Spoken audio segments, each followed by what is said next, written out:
Good morning. It is a privilege and a pleasure to be here with you this afternoon, or this morning, I should say. My time clock's all out of balance. The Australia First Nations people have a traditional custom and protocol that acknowledges the traditional owners of the land as we acknowledge them as with their sovereignty to pay our respects to them. And I'd like to do that this morning.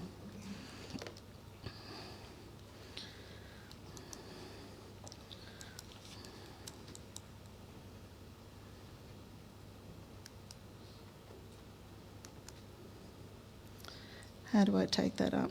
Which one? That one. Thank you. I would like to do this today and acknowledge the traditional owners. And I wish to pay my respect to your ancestors and your elders, both past and present, and to recognise your next generation of leaders. It is important to be mindful whose land we walk on, and to do so humbly, gently, and respectfully.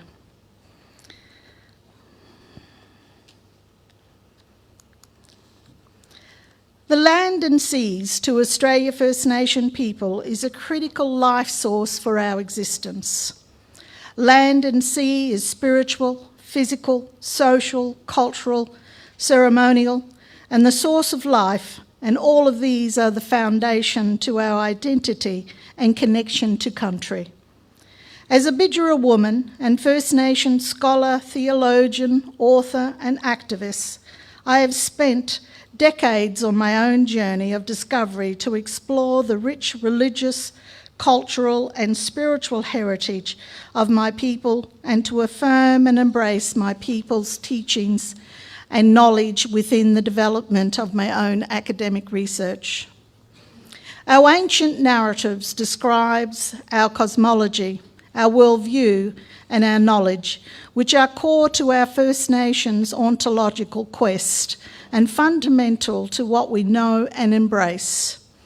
The basis of this research is that we are one of the oldest living cultures in the world, and we have a deep understanding of the mysticism associated with the Creator Spirit, as this has been nurtured over 110,000 years. Australia's First Nations people believe we are created in the image of the Creator Spirit, and our land was bestowed upon us by the Creator, and we have never ceded our sovereignty. Our spirituality has been nurtured over thousands of years, and as a result, we have a very intimate relationship with the land and sea. Through the Creator Spirit, and when we speak of this relationship, we invoke the Spirit Creator in our midst.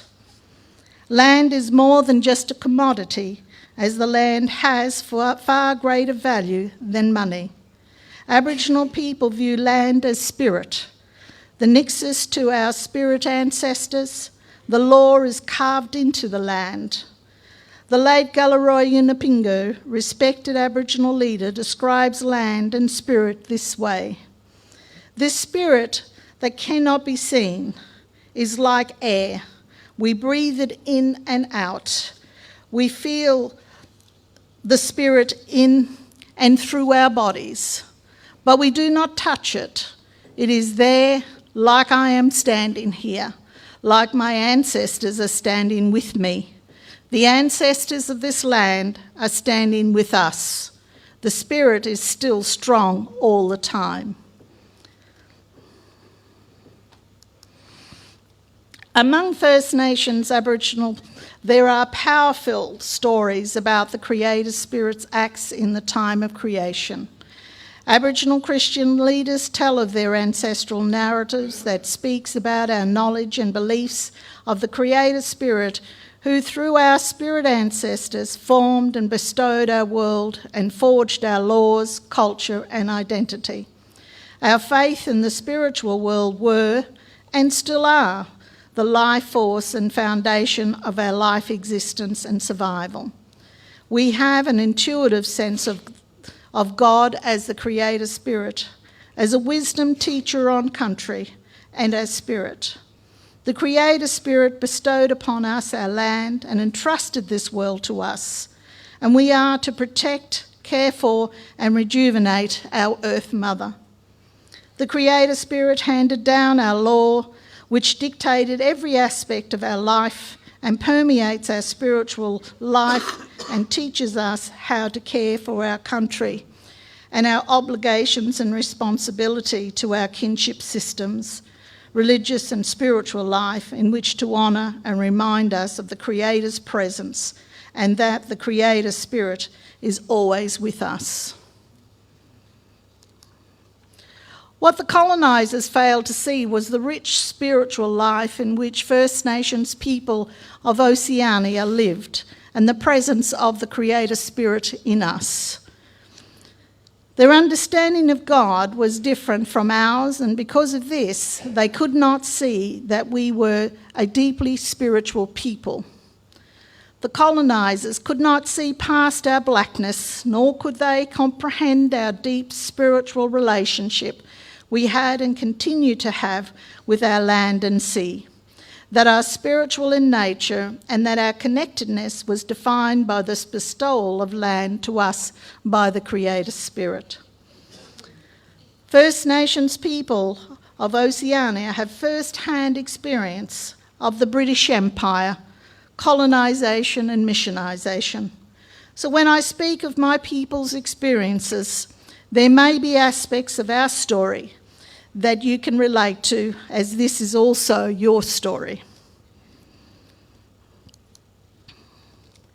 When the British Empire invaded our lands in 1788, so began the forced indoctrination of Western Christendom, which would be the beginning of our nightmare. Empire was baptised by Christianity, and Christianity on many occasions served as the running dog of imperialism. The collusion between state and church was such that every aspect of our lives would be literally dominated, and the good news would be anything but good. The British invaders were consumed with an imperial delusion of superiority, that they were commissioned by God, king and country. British imperialism saw themselves as God's chosen people, to be agents to take possession of lands that they deemed to be unutilised and that had not been used to its maximum potential, and to deliver the advancement of Western civilisation to First Nations peoples as the fundamental foundation for their mission. Australia's First Nations peoples would experience a version of God that was not only foreign, but also racist, dehumanising, dominating, and who demanded total submission to the British Empire and colonist. The government and church would fabricate narratives to justify the theft of our land. The Bible was used as a tool to justify all manner of dehumanising actions of the colonisers, and First Nations people would quickly see and learn how the colonisers dominated every aspect of the Bible, from biblical interpretations and translations to the point where the text was used to justify racist views, colonial theft and dispossession, subjugation and oppression, massacres and cultural genocide, and the rape of women and children. This imperial and ethnocentric racist biblical view also formed the basis on which we were cursed, deemed pagan and our culture demonic and racially inferior. Many First Nations people ask, what can turn the same people who call themselves by Christ's name into a people who kill, steal, and destroy land and nature with genocidal passion? The colonial invaders believed their whiteness made them superior, and they considered First Nations people as being inferior and morally bankrupt. It was imperative for the coloniser to dominate and take control over the lives of First Nations people and to force them into submission. This saw the colonisers impose their control through military might and political dictatorship, through the racist attacks on First Nations people's self-image and self-worth, through the destruction of First Nations people's cultures, art, dance, songs, history, geography, education, and the outlawing of the use of traditional language and being forced to take on Western cultures, behaviours and language, as Western culture was viewed as being civilised and Christian. The Bible that came to Oceania was also whitewashed, and every person depicted in the Bible was white. Even Jesus was white, blonde hair, blue eyes, and white skin. How could First Nations people ever hope to identify with the Bible when all black people were slaves and in bondage to white rulers, and where blackness was viewed as sinfulness, wickedness, and evil? This had an enormous impact on the psychological makeup of First Nations people around the globe. This led to the mental abuse of First Nations people suffering at the hands of colonial structures and systems. In defining the methodological process which is used, must include the historical experience and current experience of continuing racism, discrimination and marginalisation, which are the lived realities of Australia First Nations people.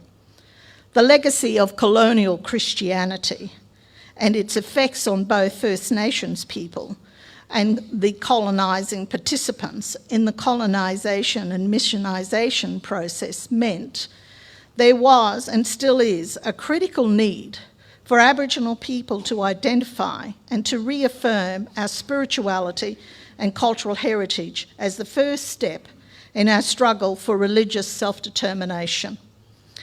This was the first step in the process of Australia's First Nations people to reinterpret the biblical narratives and to decolonise our theology and with the removal of all Western biases. As a First Nation scholar, I have always struggled with the colonial narrative that presented to us and that portrays a colonial God who favours one race over another. Although it is an Israelite narrative, it's been taken over and co-opted by the Western world and used to justify Western colonisers who identify themselves as the chosen ones. I cannot believe that this colonial God is the one and the same as the Creator Spirit that we know and understand, and in whose spirit we breathe. This colonial imperial God that the colonisers brought to our land was and still is hell-bent on destroying First Nations peoples.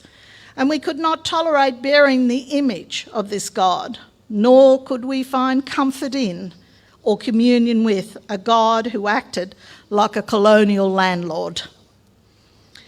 Randley Woodley, a Native American Indian theologian, describes Western worldview as being physically dualistic, morally dualistic, essentially spiritual, religiously intolerant, individualistic, eccentrically categorical, historical, hierarchical, competitive, greed-based, utopian, white supremacist, anthropocentric, triumphalistic, and patriarchal.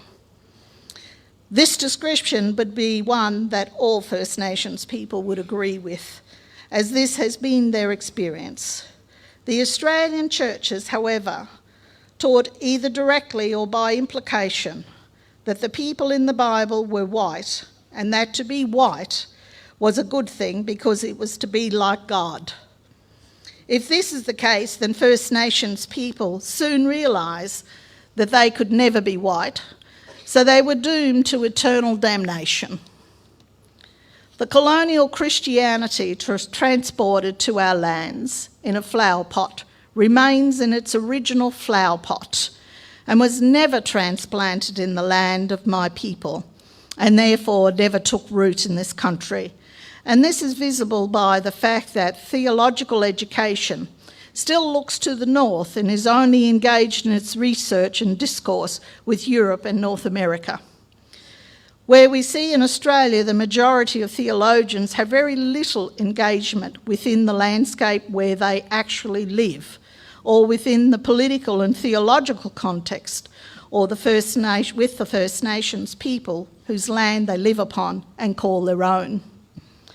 The Western imperial God embodies all that is evil: colonialism, patriarchalism, misogyny, racism, and homophobic disdain, which unfortunately permeates the ecclesiology and theological institutions today. Therefore, it is important for First Nations people to return to the image of the Creator Spirit, prevalent in our culture and spirituality, as the source to understand our relationship with the Creator Spirit. In order to do this, First Nations people must deconstruct and decolonise the Western colonial God brought to us by the colonial church. The Indigenous nations of Oceania have first-hand experience of Western empire, colonisation and missionisation. Australia's First Nations people have longed to have a relationship with our Indigenous brothers and sisters of the Pacific. For 2.5 centuries, the dominant white church have made it difficult for us to forge a relationship, as they have been determined to keep us apart, as they believe that the only relationship you should have is with them and not with us. Now we have an opportunity to nurture a relationship that will see us grow in knowledge, respect, towards a deeper solidarity. It is important we First Nation Christians find a culturally safe place for ourselves to engage in collaborative research and further our discourse towards our own authentic theology. There is an important and critical need for academic scholars to examine how colonisation holds Oceania, First Nations people, in bondage, as we are all indoctrinated to hold a certain colonial worldview that is either conscious or unconscious.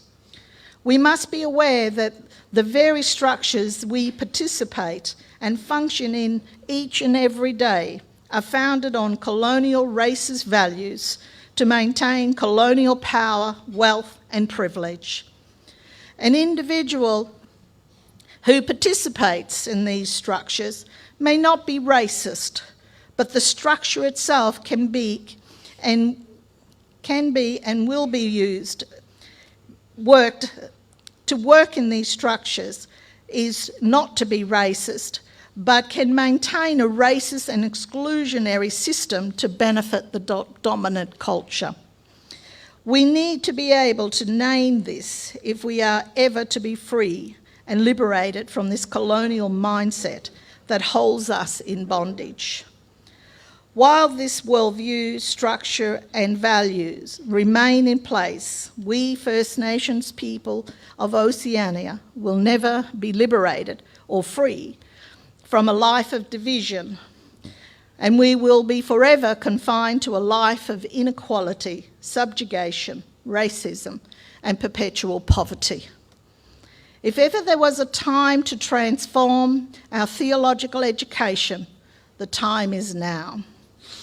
Therefore, we First Nations theologians must challenge and encourage the academic theological institutions to question themselves as to how the church has literally whitewashed biblical narratives, and to examine the racist overtones found in the Western cultural biases and racist exegetical and hermeneutical praxis of Western scholarship. Where do we begin to develop a theological truth that names Western racist treatment inflicted upon First Nations people in order to deconstruct the racist Western hegemony of white Australia and to recognise First Nations people's integrity, strength and resilience to survive. As there is a critical need to eradicate those aspects that hold us in colonial bondage and begin a process to deconstruct and decolonise our Christian beliefs and theological education to be able to speak with integrity into a world in which we live. From our perspective, this blatant colonial tradition, which confirms the original harsh mandate to dominate the land, also reflects the colonial worldview and colonial actions of European peoples who invaded and colonised Oceania. Our response is to discern the falsity of this biblical tradition, recall the truths of our First Nations relationship with land and sea and the land beings of our country, and to endorse the alternative interpretation. As a First Nation theologian, we are not only free to take this stand because of our rich spiritual relationship with land and sea and with the Creator in the land, because we believe that Christ has liberated us from the sin of colonial control and freed us to correct ancient biblical narratives and retrieve the underlying spirit of the gospel that is colonial free.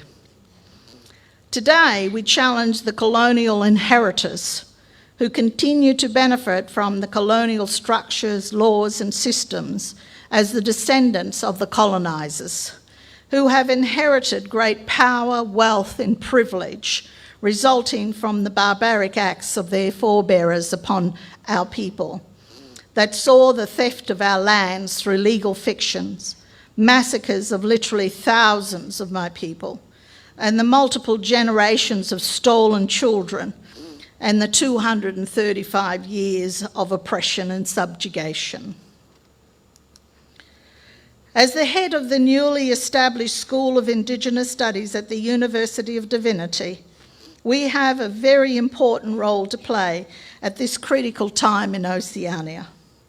To have the opportunity to influence theological education, discourse, and to bring a First Nations theological insight with an Indigenous hermeneutics and exegetical process in the development of Indigenous methodologies to share a First Nations biblical interpretation based on ancient knowledge and wisdom, to provide First Nation Christians and Christian leaders with access to academic Indigenous theological education, to raise up the next generation of First Nation leaders.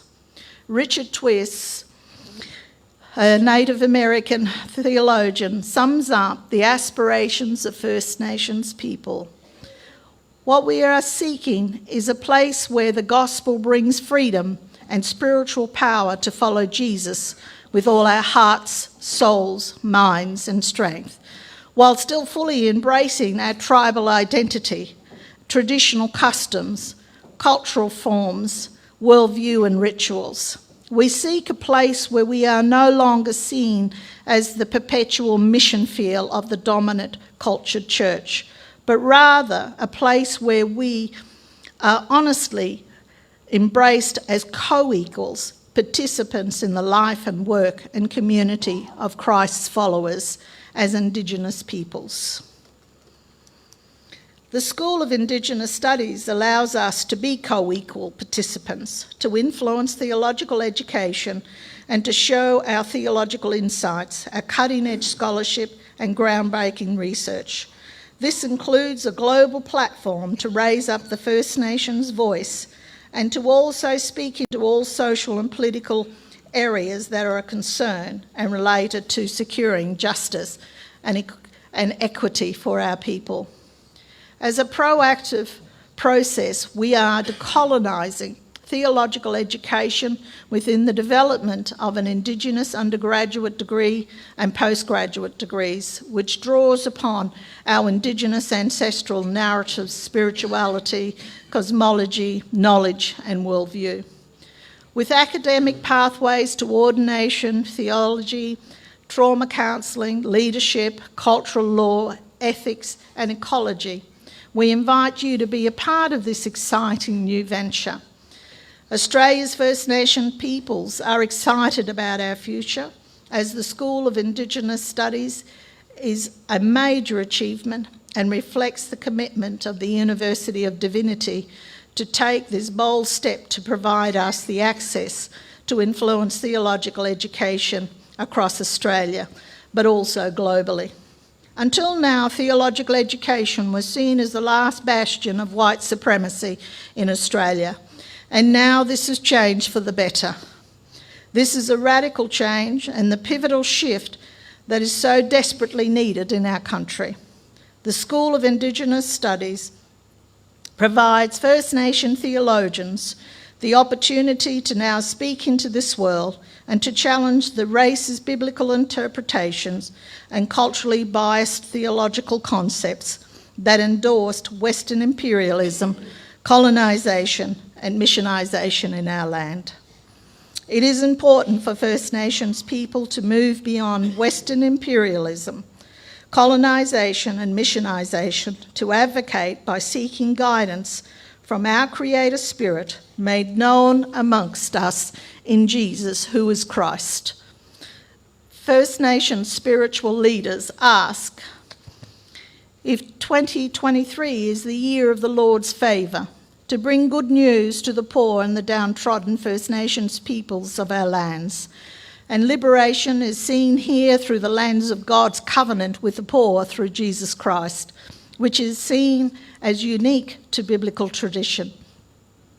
Therefore, I state, if we are to have any hope of reconciliation and restoring wholeness in creation, then we, Australia's First Nation people, must first begin by challenging the colonial inheritors as to how do they do theology on stolen land, and what does it mean for them to be seen as colonial inheritors?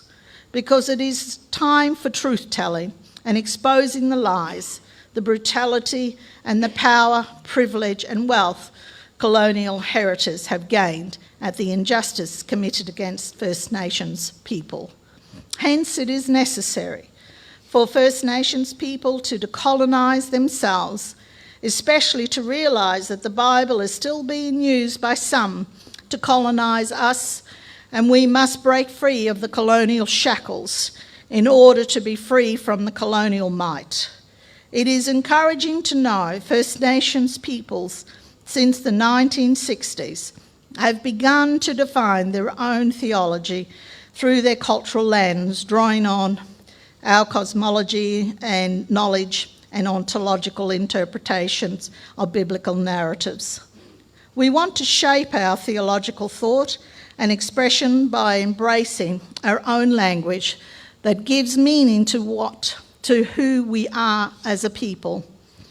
Our theology is born from a land founded on our relationship with the Creator since time began, and it's with this deep ancient wisdom that sustains and provides our resilience to survive. In saying that, it is important to note that it is only together can we First Nations people of Oceania make a difference as we wrestle with these challenging questions, and to recognise how colonised we are, and to begin the process of decolonising ourselves in the endeavour to liberating our theology from the bondage of colonialism. Thank you so very much.